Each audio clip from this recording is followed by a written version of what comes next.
The views and opinions heard on this show do not necessarily reflect the views of the host.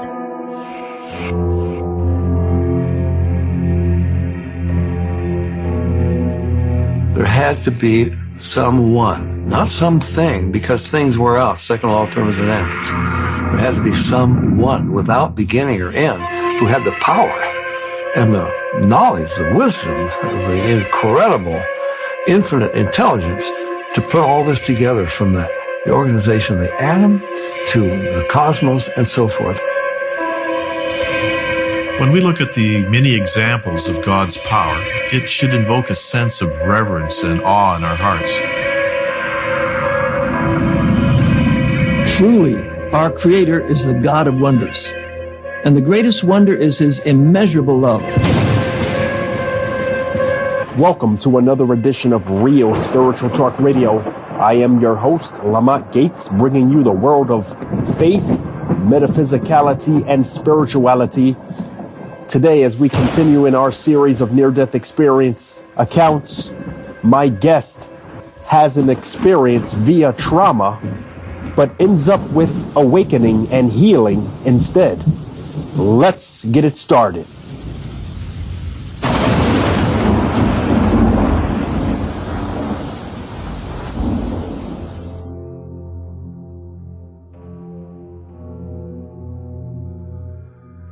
Ladies and gentlemen, joining me via telephone is near-death experiencer Allison Snowden. Allison, welcome to Real Spiritual Talk Radio. Hi, thank you for having me. So Allison, I understand that you recently posted a video on the near-death experience group on Facebook outlining your experience, but I'd like to get to know that experience much more intimately here on this show and for the sake of our audience. But before we do this, walk us backwards. Tell us a little bit how you came into the knowledge of spirituality, religion, God, the afterlife, etc. via childhood. Yes, so I grew up in a medical family. I grew up in the Catholic religion. However, my parents weren't deeply religious. They were very ethical people, and they're scientists. So more, the science was more like the religious and being ethical. They weren't, they were kind of like cafeteria Catholics. They liked the traditions, but they weren't, deeply spiritual, so that's how it started out. And so my search with, trying to find, a bigger purpose, or what is going on here on earth, and where did I come from, and what's the point of life, all of that, all of those existential questions, I started asking around 14. However, there was already a deep feeling of spirituality and connected to the other world, when I was little. So, I always prayed, and I always felt really connected, to something. And I started just like this, little spiritual quest. I can remember vividly when I was like 6 or 7, like looking into the mirror and being like, looking at my physical figure. I'm blonde, white, Caucasian, and I was looking into my eyes and just staring into like the energy of my eyes. And I'm like, I know I'm more than this physical body. So it has always been there, that inclination, even though it really wasn't fostered in like my family unit. And that's interesting that you say you looked in the mirror at this physicalist form that you're in and knew that something more was incarnated. But how, if any way, did your spiritual views clash with your parents' science-inclined views? Well, it didn't really clash at all, because I kept it, more to myself. I started, my sister, was diagnosed with cancer when I was around 7. And so I experienced a lot of suffering, watching her suffer, going to a lot of kids' funerals. And so I think that was deeply moving. So that's when I started to really question what is going on. If I knew that there was a God that was loving I just knew that instinctively, but, my analytical brain as I got older, so I experienced her suffering with cancer and then the after effects of that with an autoimmune issue. And I kept on seeing, kids die. I started asking right around when your brain is kind of forming around 14, 15. I'm like, okay, so if God is this love, which I innately felt, like, why is all this, horrible stuff happening around me? And I didn't really, no one's answers really satisfied me on an intuitive or intellectual basis. So I was probably going through, a little existential crisis. It was about a year and a half before my near-death experience. I just started praying to God, like, show me the answers. And I would just cry.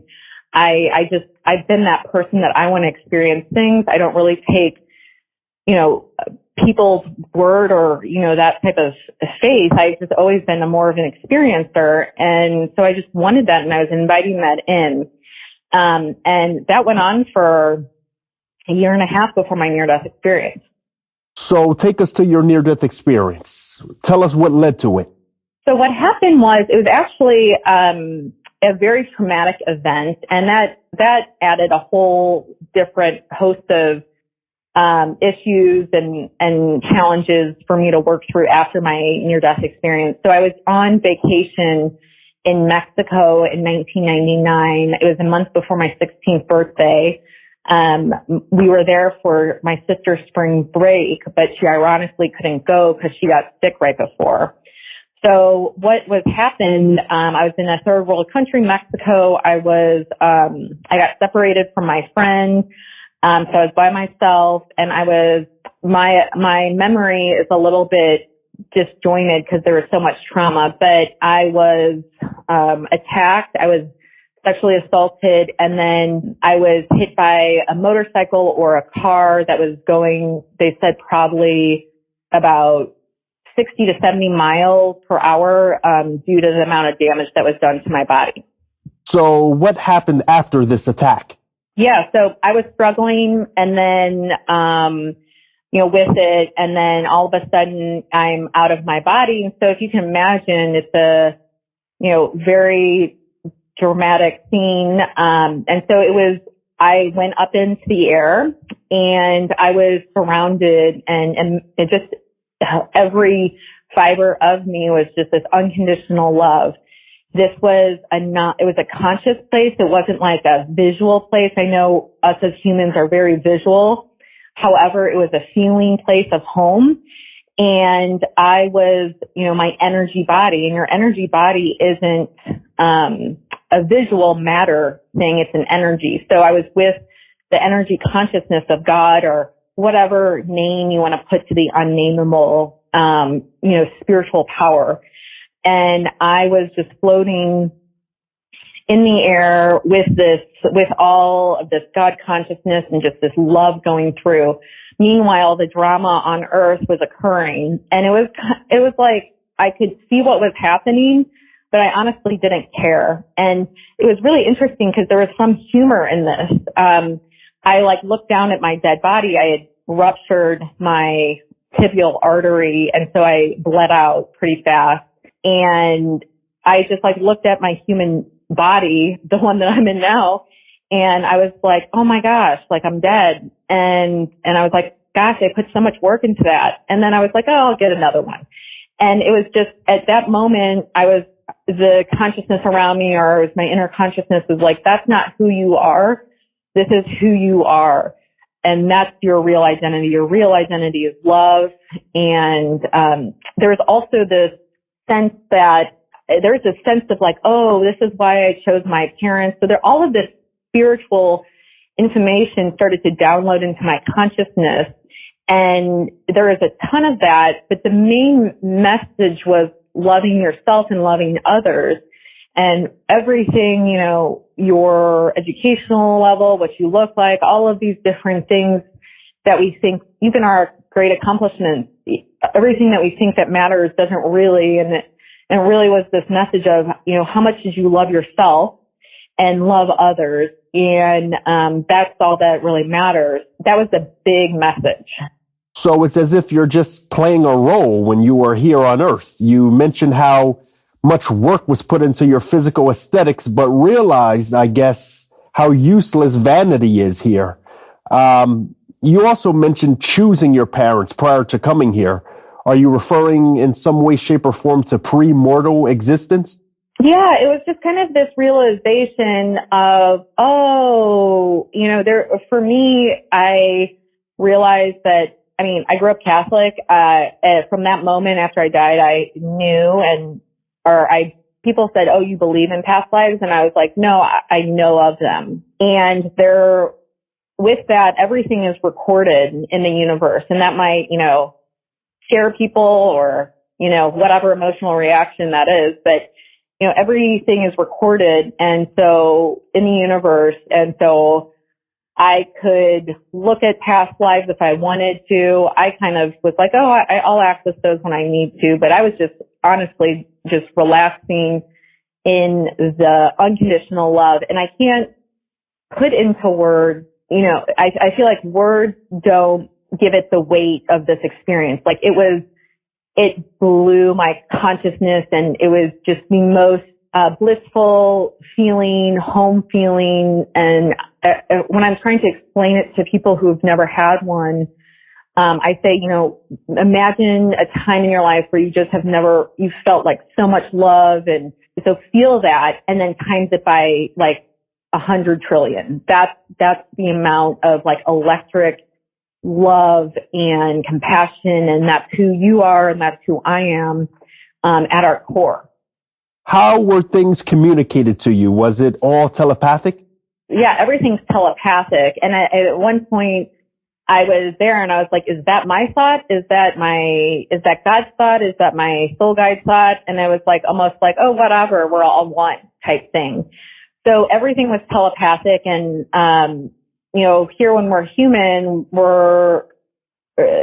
have to use our voice because we're in a physical body and we have vocal cords.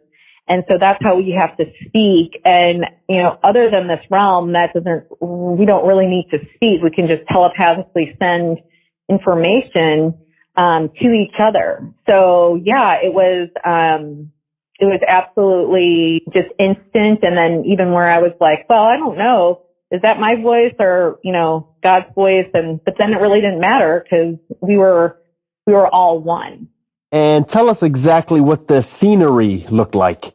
So the scenery was really interesting because it wasn't and I've had other OBEs after this, that there was scenery, but I was at a level where there was no scenery. It was just consciousness. So I could look down and see the earth and what was going on below, but there was no scenery. Like I was not in my, energy. I think a lot of near-death experiencers they see, images or of that. I was like beyond that. It was just an energy field. So it wasn't a visual place. And the thing is that I thought it was kind of interesting because I'd known a lot of people that had died, before. I'd lost, a cousin. I had lost friends, or my sister's friends that had died of cancer. I'd lost my grandpa who had always been, psychically connected, but none of them were there, which I found really interesting. And I really don't, to this day understand why that really happened, but it was just this very personal, impersonal, unconditional love energy field that I was in. It was amazing. So did you receive any other information? Yeah. I think I could talk probably with you for probably longer than your podcast will allow on all the different information. There's just so much information that's downloaded. And let's put it this way. Did you ask any questions that you received answers to? Yeah, and I did. Because my big question was like, why is there suffering and why does God allow this to happen? Type thing. Because I was coming from a girl who watched people, die of cancer, and also I had this going back. My question really was when I was asking My cousin had died in a motor vehicle accident, around like a year and a half before my, near-death experience. And I really wanted to know, like, was death painful? Like, 'cause he died in a very violent way. And 'cause it wasn't, he just died in a car accident, but it was, he had 3 different life, like just real big injuries. So I was wondering, do you die alone, and do you suffer, or do you feel that intense pain? So if you're talking about, my experience, with my traumatic, very violating, death, I didn't feel any pain. So that definitely got answered. And you're never alone when you die. And my complete, fear of death was erased, in that moment. And the awareness was, oh, there is no real, death and birth. That's a perspective of your human body that is not you. The real you does not die and isn't born. It's just, you just exist. Yeah. So that, and so I guess for any of the listeners who's had families, our family members, our friends die in a very violent, way, or, assault wise. I didn't feel any pain. It was scary for a moment, and then I was taken out of my body. So my message is death is extremely beautiful.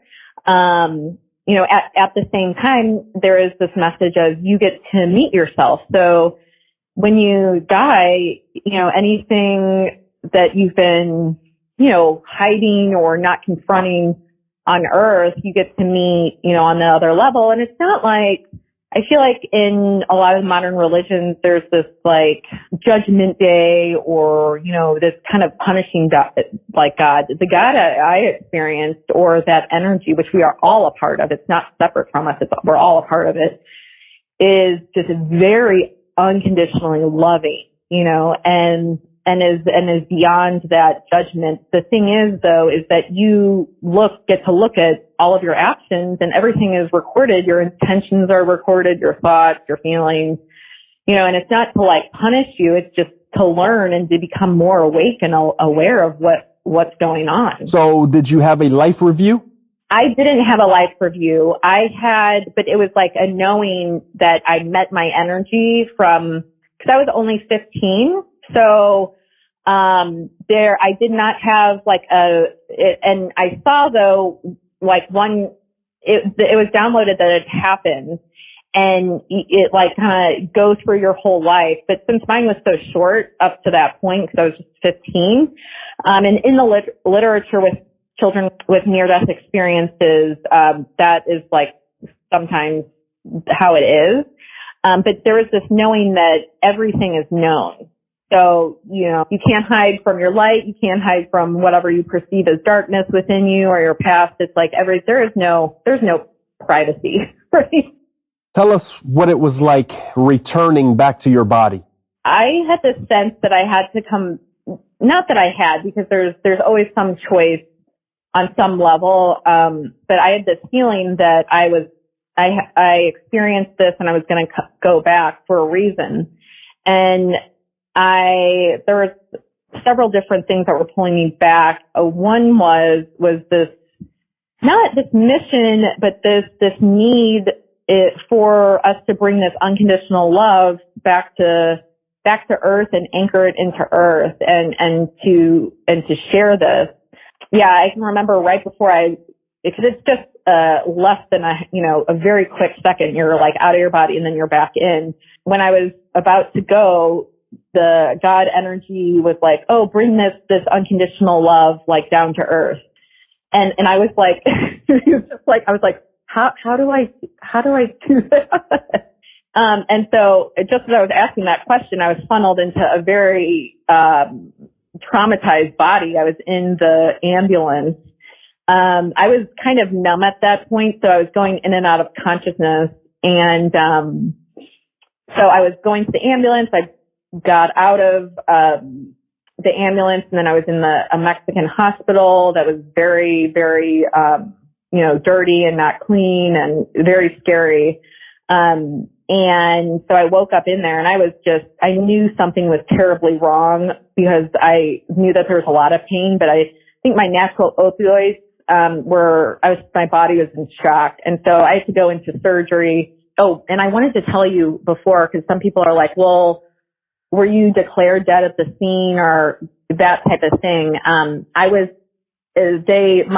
death, the guy was arrested for what happened to me and he was thrown in jail. And then I wasn't dead long enough for them to take me to the morgue, but I woke up in the hospital. So I just want to clarify that with your listeners. And so that's just begun. I was in and out of surgery for about 2.5 years. I was in a wheelchair. So the whole integration part was kind of doubled the challenge because I was my whole left side was just shattered. My bones were shattered, and I had to have multiple surgeries over 2.5 years just to heal my bones. And that in the world of healing, that's just the first part. So I had to relearn how to walk, and then just the trauma and all of this different stuff. And then also the near-death experience after effects. I get it. I completely understand that the recovery was a long and painful one. But how was communicating your experience received? I know you said earlier that your spiritual views did not clash with your parents, but how did they take your account, for example?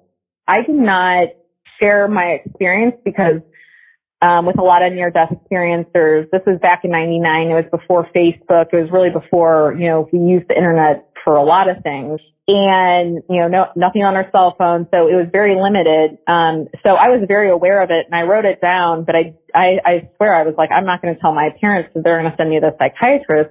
But, of course that already happened after, all of this trauma. And I knew enough not to talk to, a medical doctor about it, because I knew how they thought and I didn't want to be labeled as crazy. So it was about 1.5 years, almost 2 years later, I was a huge competitive horseback rider before this. And so this whole incident stopped me from, walking and also competing in my sport, which I loved and I had, I was very good at before this happened. And one of my sister's friends was like, let's take you out to the barn because we had to give away my horse after that, which was very sad for me. So I went out with him and his uncle was there. I don't even remember his name, but I sat next to him and while my friend was getting the horses for me to sit on and pet. And I just started speaking, I died and I felt this and I knew this and all of this stuff, all of this happened. And he was just listening and he goes, oh, just like me, I had one when I was 21. And the funny thing is that I didn't tell my parents until I was telling them about how I told someone that I had a near-death experience. And they're like, you what? And I was like, so I didn't really tell them because I didn't think that they, and they think it's cool, but that's not really why I chose them. The people that I talk to this about are more spiritual who are into this, but they're kind of oh, that's Allison, you keep on talking about this. Why do you keep talking about this? People find it interesting. I'm like, yeah, people like me. Now, you also use your experience in some sort of therapeutic way, right? What exactly do you do for a living and how do you treat people? So my healing, So I got my undergrad in psychology, my master's and my doctorate in Chinese medicine and acupuncture. So I do a different variety of healings. I also have had training in functional medicine. So really my practices focus on healing the person completely. And I use, testing like blood work and, diet and lifestyle stuff. But my favorite part of it is really speaking to the soul and speaking and shifting consciousness and belief systems so people can heal. In my own healing, I found that our Western medical system It's great for healing bones, but, beyond that, for healing trauma from the physical, emotional, from sexual trauma, that type of stuff, there is some huge wide gaps. So how that translates into how I practice with my patients is really acknowledging their energetic bodies. And that's, some people would call that the soul, the spirit. I just say it's energetic bodies, and then connect with that and really finding the root of what's going on. And that looks different for different people. For me, I had physical pain. And so I went through a lot of physical exercise, rehab, that type of thing. But then there is more of the connection and the deeper work of missing where I was at, missing having that homesickness from my near-death experience. And also just like I was kind of alone in integrating these new spiritual perceptions that I had. And it's been really great because recently with all the COVID stuff, I've been treating more people virtually, and I've been treating some, empaths and highly sensitive people, because a lot of these people are misdiagnosed as something's wrong with them and are maybe medicated, or they're not, their abilities or their senses or their spiritual knowing is not validated by someone. And that happened to me. So it took a while for me just to self-validate what I was experiencing. And actually that happened. It was great because it happened while I started practicing in my 20s. With my healings, with the energy healings, we would see things, we would feel things, and it would be validated by my patients early on. So that kept me going, and that inner knowing, that courage that takes that inner knowing when, the scientific world doesn't believe it. But it's really interesting how things at this time have come full circle with like quantum mechanics and all of the unified field. So there's all of these different developments that have happened in science that really go with near-death experiencers and with consciousness. So it's really cool time to be alive because now research is reflecting back what we've learned through our own personal experience. Wonderful. So what would you say to those who have, let's say, a fear of death, the afterlife, spirituality in general? What they should take away is that there is nothing to fear. A lot of times we fear the unknown and we fear what we haven't experienced. And my message is that I used to be that way. And I went through the whole experience of dying and coming back to share with that message that there is nothing to fear, I think, but fear itself. But the afterlife is just a continuation on into our own eternal existence. We never die, we're never born, but our true essence always lives through. Well, Allison, I want to thank you for coming on and sharing your account and the therapeutic ways that you are out there helping people with through your experience. Not only do they get spiritually enlightened through you, but they actually get healed. Thank you so much for, having this platform and inviting me on and to have this conversation. It really is, makes my soul and my heart happy to share what I experienced. Thank you. Ladies and gentlemen, Allison Snowden. And I want to thank you all for tuning in to another episode of Real Spiritual Talk Radio. Stay with me as we just have more to come. Again, I hope you've been enjoying these near-death experience accounts, and I hope they have been making you much more spiritually enlightened. And with that, I am your host, Lamont Gates, and Real Spiritual Talk Radio is now signing off.